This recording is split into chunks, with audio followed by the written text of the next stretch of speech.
The blood was everywhere. It soaked through the towel, ran down my legs, and pooled on the cold hospital floor. I was alone in the room, waiting for the nurse to return. My hands shook. I pressed harder, trying to stop the bleeding, but it would not stop. Hours earlier, I had fallen in the bathroom. I had reached for a towel, lost my balance, and hit the floor hard. Something inside me shifted. Pain spread through my body like fire. I knew something was wrong with the baby. My baby. They rushed me to the hospital, and everything changed after that. Machines beeped. People moved quickly. I was told to stay in bed, not move.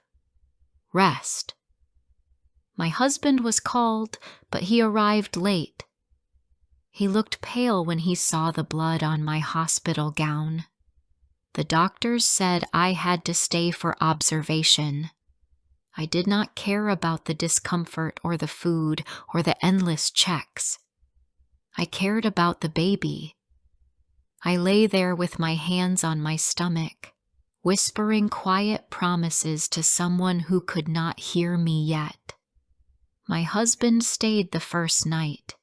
He held my hand, but in the morning he left. He said he needed to get some things from home. I watched him walk out of the room and felt an emptiness settle in the space he left behind. That afternoon, I waited for him. Every hour felt longer than the last. I stared at the door, listening for footsteps that never came. I tried calling, but my messages went unanswered. A nurse offered to bring me more water. I nodded without speaking. My thoughts were too loud. He returned the next morning with coffee in his hand and a soft smile. I tried to mirror his calm, but something inside me stayed cold. He spoke about traffic, about errands, about nothing important. I watched his mouth move and wondered who he had been with. My sister visited the next day. She came with flowers and soft blankets and jokes that used to make me laugh. But that day, I did not laugh. I watched her closely. Her eyes were tired. Her smile did not reach all the way up. She kept looking at the door, even when it was closed. They did not know I was watching them. My husband and my sister. They stood too close. Their words were careful, their smiles quick and hollow. I told myself it was nothing. I told myself I was tired, that pregnancy made everything feel sharp and strange. After 5 days, I was allowed to go home. My body was weak, but my mind was sharper than ever. I walked through the front door and looked around. The house smelled the same, but the air felt wrong. I touched the sofa, the table, the kitchen sink. Familiar things that no longer felt like mine. The silence between us grew louder each day. He worked late. She stopped visiting. I searched for answers in small things. The way his phone never rang. The way he never touched my belly anymore. The way her name never came up. One night, I woke up alone. The bed was cold beside me. I listened for his voice, for the sound of the TV, but the house was quiet. I walked through the dark halls until I saw the light under the garage door. I found him sitting on the floor, staring at his phone. He did not see me. His face was soft, the way it used to be when he looked at me. But the words on his screen were not mine. They were hers, and he was smiling. I walked back to the bedroom without making a sound. I lay down and pulled the blanket over my body. I stared at the ceiling, feeling the slow pull of something inside me breaking. He had been with her, not in the past, not before me, but now. While I was bleeding, while I was scared, while I was carrying our child, he had been holding her. I did not cry that night. There was no room left for tears, only silence, only the sound of my own breath and the dull ache of truth settling deep inside my chest. The next morning, I got out of bed slowly. My body was still sore from the hospital, but I moved with quiet purpose. In the kitchen, the sunlight touched the countertops like nothing had changed. But everything had. I opened the cupboard, reached for a glass, and paused. I stared at the shelf, not knowing why my hands were shaking. He came in minutes later, acting as if the night had been normal. He kissed my cheek, made coffee, and spoke about the weather. I nodded, smiled in the right places, but I heard nothing he said. I only watched the way he moved, calm, confident, clean. He had erased the guilt from his face like washing off a mark, but I still saw it. I saw it in the way he avoided my eyes when I looked too long. I saw it in the way he filled silence with pointless words. Words that once comforted me now felt like smoke in the air. My phone buzzed around midday. A message from Leah. Just a single sentence. Hope you're feeling better. Let me know if you need anything. It made my skin crawl. The words were kind. The kind of message any sister might send. But I could no longer read them as kindness. I read them as distraction, a cover, a trap. I did not reply. Later that day, I walked into the guest room.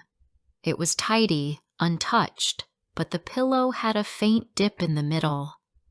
Not mine, not his.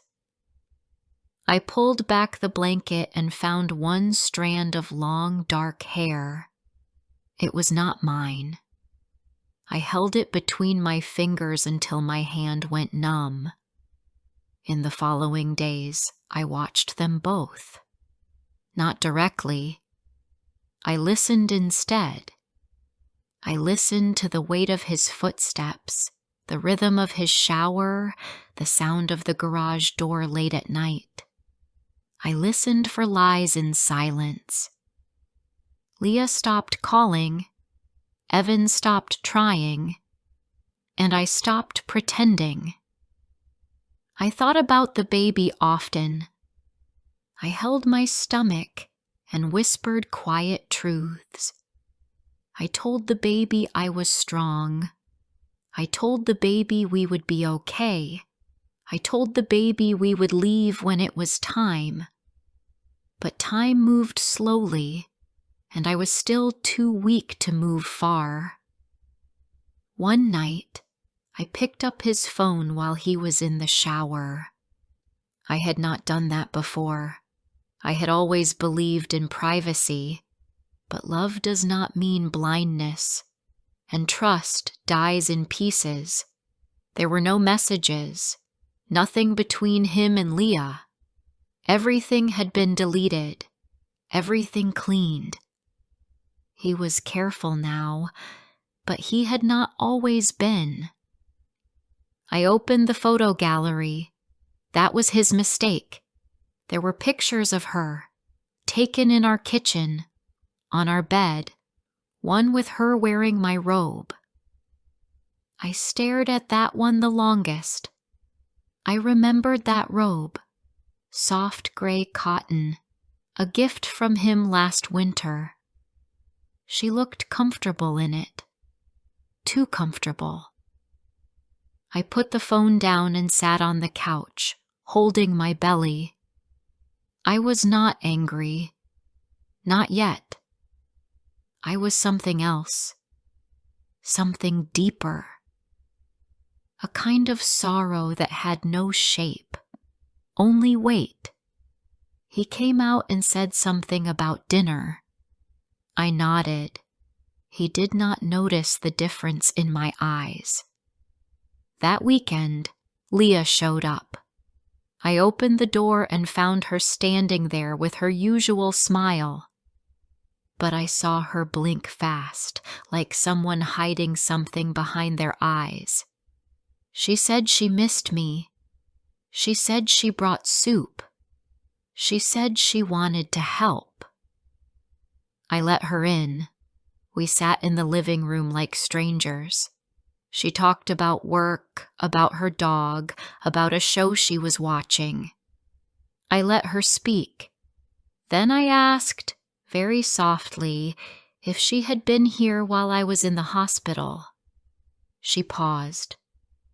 Then she said yes. She said Evan had called her for help, that he was scared and needed someone. She said she had only come once, but her voice cracked when she said it.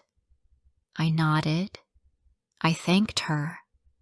I did not ask more. I did not accuse. I let her sit with her lie, the way one might let someone sit in a chair they do not know is broken. When she left, I did not walk her to the door. That night, I packed a small bag. I did not leave. Not yet. But I packed it anyway. It felt like armor. A quiet step toward something I was not yet ready to face. I folded clothes slowly. I placed the baby's first onesie beside mine. Then I zipped the bag shut and hid it under the bed. Days passed. Then a week. I started talking to a counselor at the hospital. I told her I was afraid. I told her I did not know who to trust. She listened. She told me to take care of my body, to rest, to wait. And I did, until the night I saw the final proof. Evan had fallen asleep on the sofa. His phone buzzed. A new message lit the screen. It was a picture of Leah, wearing the same robe again, smiling. This time, I did not shake. I did not cry. I stood up, took my bag from under the bed, and left the house. I walked into the night with my hands on my belly, my feet steady on the cold ground. I had no plan. I had no map. But I had something better. I had truth. And I was done waiting.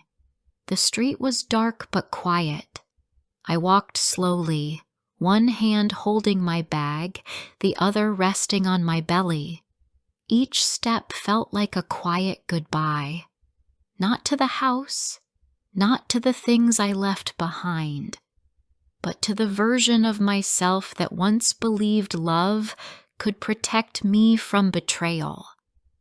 I did not know where I was going. I just knew I could not stay. I walked for 15 minutes until I reached the main road. There was a small all-night store at the corner, and next to it, a motel.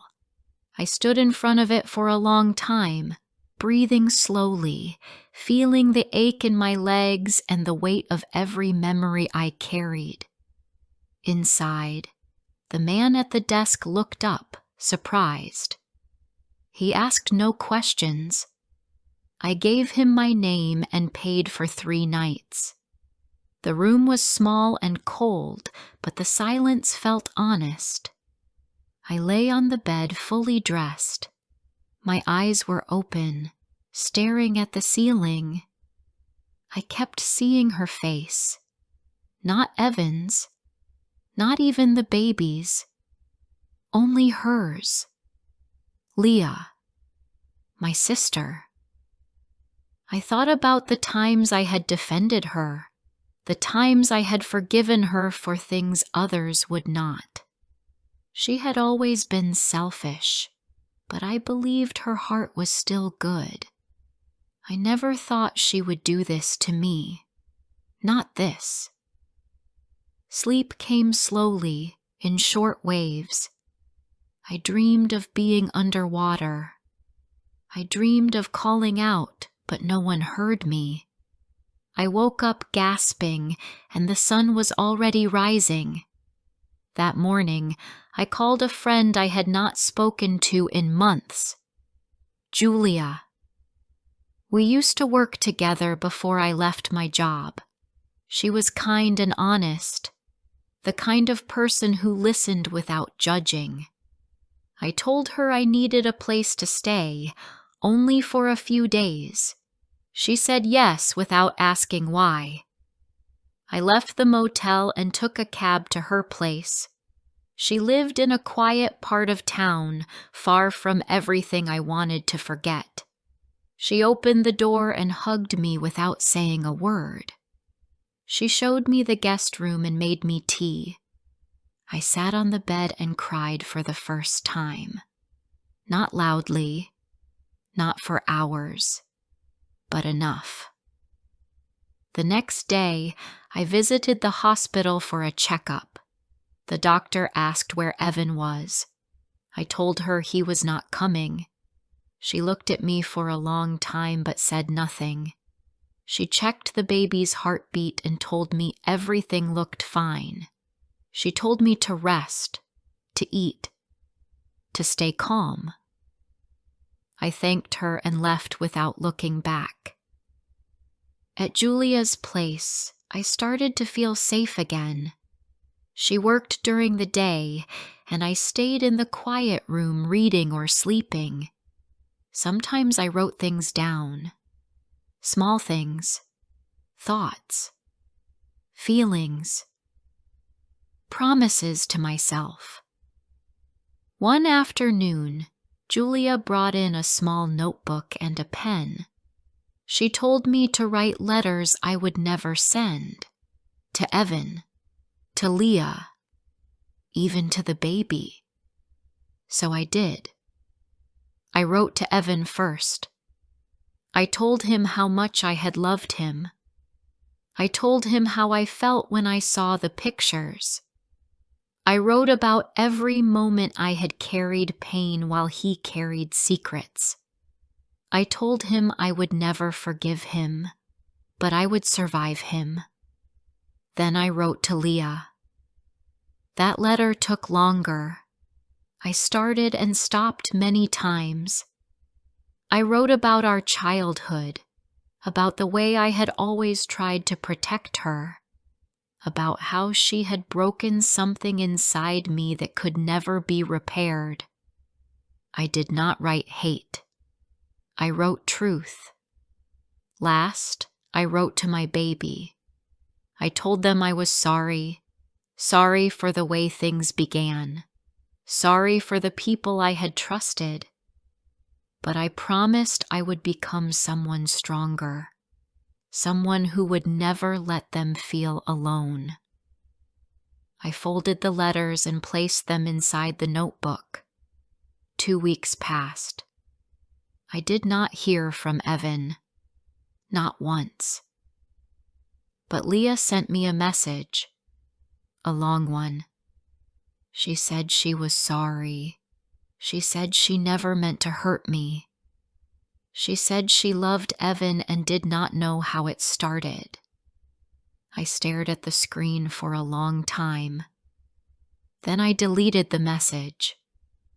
Love was not an excuse. Julia helped me find a new apartment, small but close to the hospital and quiet enough for a fresh start. I moved in with only a few things, some clothes, the baby's things, and the notebook. The first night in the new apartment, I sat on the floor and looked around. I felt nothing at first. Then I felt peace. The kind that comes when you finally stop holding someone else's mess in your hands. I bought a second-hand crib the next week. I set it up myself, piece by piece. It took hours, but I did not mind. Every screw felt like a decision to move forward. Every board felt like hope. Then one day, I got a letter in the mail from Evan. He did not know where I lived, but he had sent it to Julia's address. She handed it to me with a quiet look. I took it into my room and read it alone. He said he missed me. He said he made a mistake. He said he was scared and confused. He said he loved me. He did not say her name. Not once. That told me everything I needed to know. I did not reply. Instead, I stood up and went to the crib. I ran my hand along the side and smiled. I was not angry anymore. Not afraid, not broken. I was something else now. I was ready. The final month of my pregnancy arrived quietly.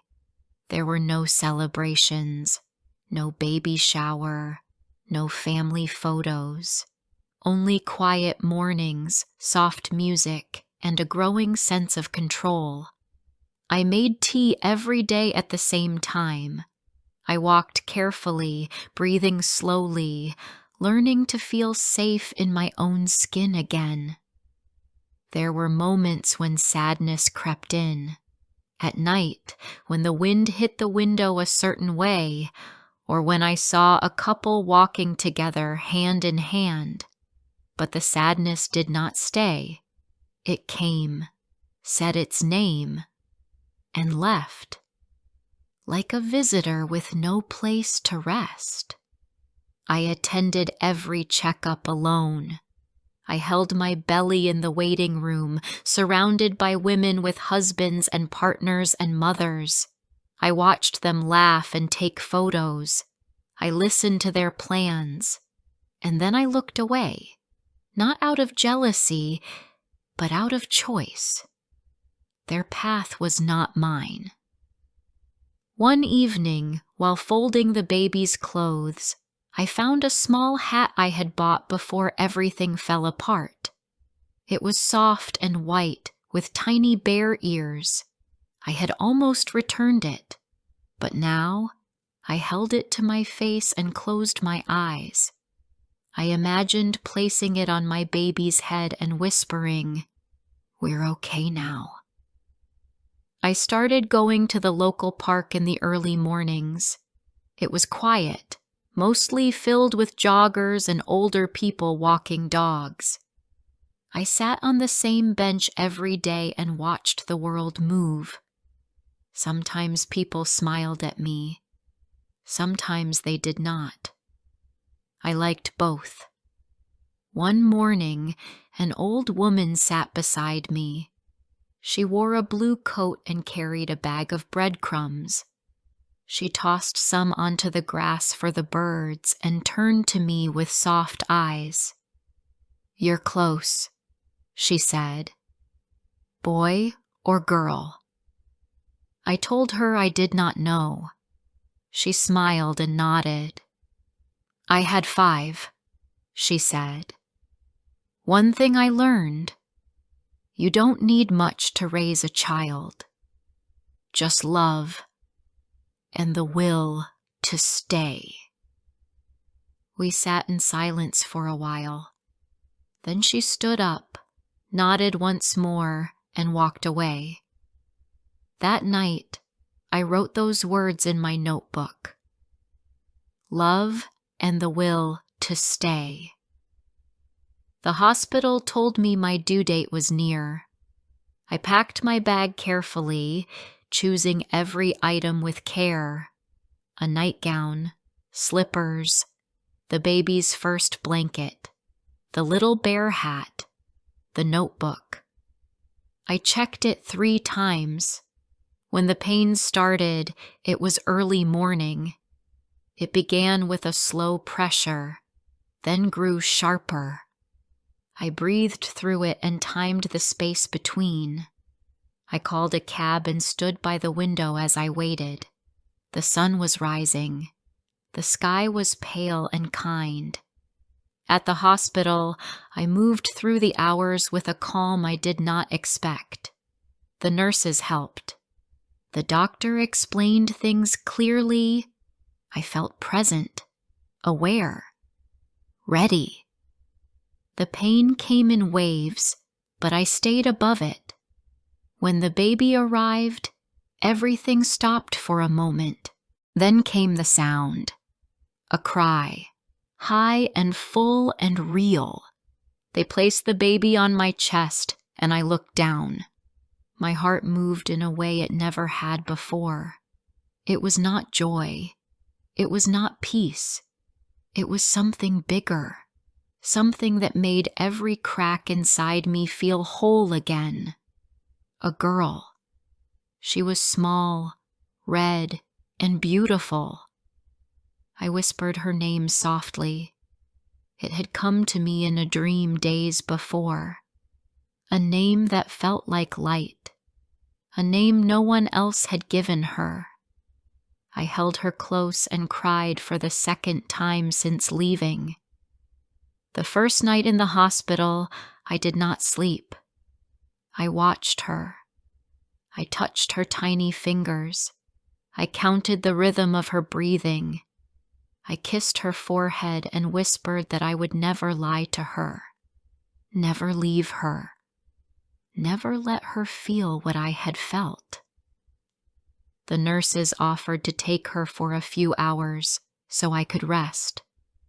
I said no. I wanted every minute. The next day, Julia arrived. She brought flowers and a small pink elephant toy. She cried when she saw the baby and held her with gentle arms. She said I looked strong. I said I felt new. 2 days later, I took my daughter home. The apartment felt warmer now. The crib was ready. The sun came through the windows and fell on the rug like gold. I sat in the rocking chair holding her and let the quiet fill the room. I had no family visiting, no balloons, no cards from people who had betrayed me, and I did not need them. We settled into a rhythm: feedings, diapers, short naps, long nights. I sang to her softly, songs I made up. I read books out loud, even though she did not understand. I wanted her to hear my voice. I wanted her to know that I was here. One afternoon, the doorbell rang. I looked through the peephole and saw him. Evan. He looked thinner. His eyes were tired. He held nothing in his hands. No gift. No apology. Only himself. I did not open the door. He stood there for a while, then placed a letter on the floor and walked away. I waited an hour before picking it up. Inside, he had written that he wanted to see the baby, that he had changed, that he still loved me. I tore it in half and placed the pieces in the trash. The next day, Leah called. I did not answer. Some things do not deserve answers. Weeks turned to months. My daughter grew fast. Her eyes started to follow the light. Her fingers curled around mine. She smiled for the first time, and I felt the world tilt. I began working again, part-time, from home. Julia helped when she could.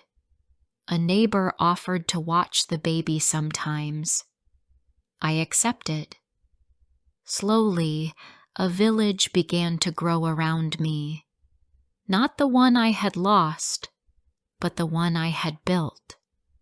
One evening, I took my daughter to the park. I sat on our old bench and held her close. The sun was setting. Birds moved across the sky in slow patterns.